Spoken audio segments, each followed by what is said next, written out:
So ito na mga kapatid, binaklas ko rin sa akin. Yan, kinabitan ko na rin ng pulley. Ito yung sa sample natin na nakakasira ng bell, no, ng clutch bell. So ito ikakabit natin. Pero yung aking stock, ito yung stock ko. Yan.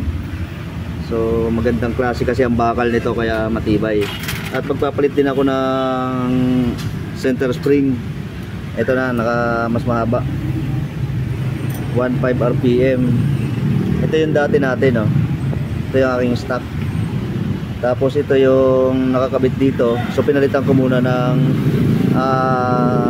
clutch spring. Ito NCY brand to, 1000 RPM na Honda Beat na FI. Ito naman 1000 RPM din yan. Kinabit ko rin yan, ya.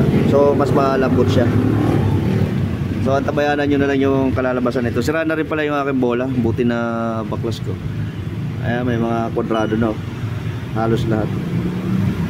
Maigi nga lang, nagsample tayo. Kung hindi tayo nagsample, hindi natin malalaman na may tama na. At nag-ano rin tayo ng mga pulley natin. Ayan, mga pulley set na mga sira na.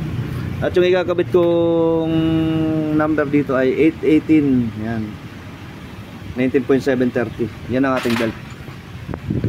Yan ang ating motor.